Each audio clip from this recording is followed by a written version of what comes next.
The light machine gun, or LMG, was developed to give troops the ability to use a machine gun while advancing.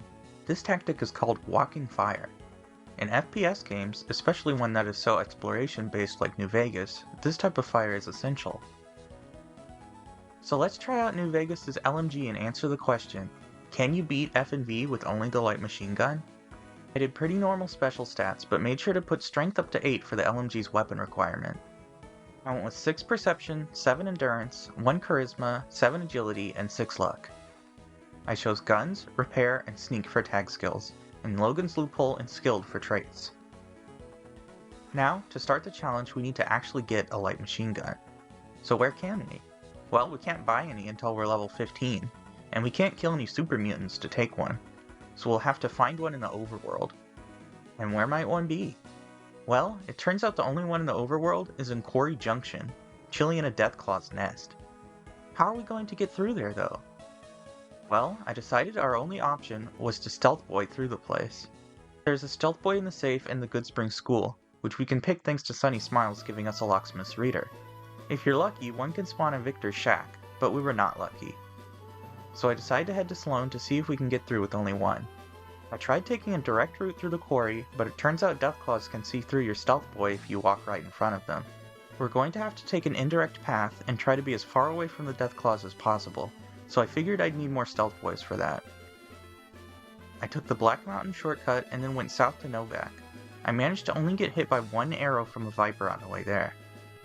Once in town, I took a rest in the motel room and left for RepCon. Running past all the ghouls was an annoyance, but I've done it before. The ones from outside thankfully don't follow you into the building. There's a stealth boy on the floor right by the entrance, but I wanted to be safe and get at least one more since I came all the way here. There are many guaranteed stealth boys in this building, but all but 2 of them, the one at the entrance included, are locked away in safes. I should have picked lockpick as a tag skill. Where's the second one then? It's all the way in the basement with all the Nightken. Great.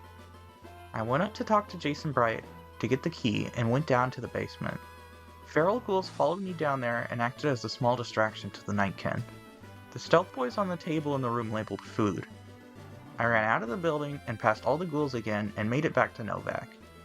I healed up in the bed, and as soon as I finished, I leveled up to 2, and I could increase my lockpick. Wow, thanks. Anyway, now it's time for the hard part. There are Deathclaws everywhere, and it's really hard to stay out of their line of sight. I stayed towards the left side of the quarry and got to the part near the Mother Deathclaw. She was standing right in front of where I needed to be. I didn't even need to be in her line of sight to put her in caution. She could just hear me. I jumped off a ledge and picked up the gun, but she's so fast and she caught me. I tried to throw a dynamite to distract her, but that didn't work at all. So next, I tried sticking as far left as I could, and she actually started to walk around without seeing me. I progressed along the wall and she eventually spotted me, and I ran to right above where the LMG is. I guess her pathfinding got confused by this, so she ran really far away, and it went back from danger to caution. I slipped down into the nest and picked up the gun and its ammunition, and snuck up to the Great Khan's encampment, where I got back to hidden and could fast travel away. Woo! Funnily enough, it only took one stealth boy, so I didn't need to do all that nonsense at RepCon. Oh well, I'm just happy to have got the dang thing. Now we can properly start the challenge. I talked to Sunny Smiles and got the bottles all set up, and I randomly got gunned down by some farmer guy. I have no idea why. I redid it, and the same thing did not happen this time.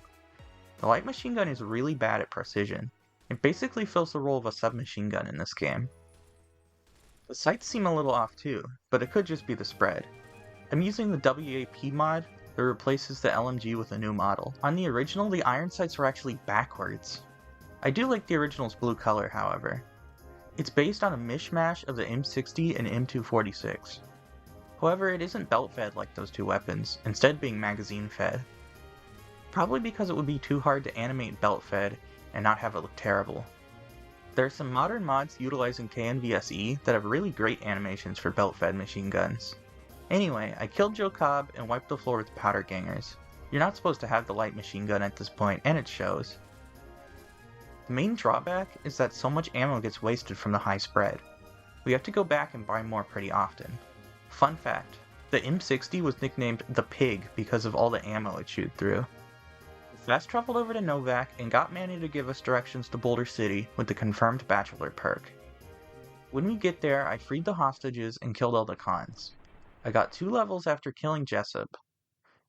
I got hand loaders so I can craft more ammo, and I also put a bunch of points in guns because the LMG has a 100 gun skill requirement. I then remembered there's a light machine gun you can steal in the Gunrunner store at the 188 trading post. It's added by a mod though, so using it would have felt like a cop-out. The video is more interesting the way I did it. By the REPCON headquarters, I got attacked by some Great Con assassins, and I gunned them down in a line, one right after another.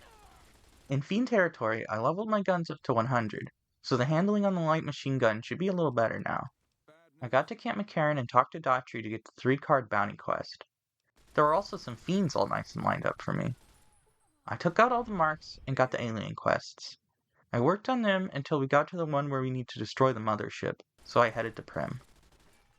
I cleared out the convicts and reprogrammed Prim Slim to be sheriff. I leveled up and got Scrounger for more ammo.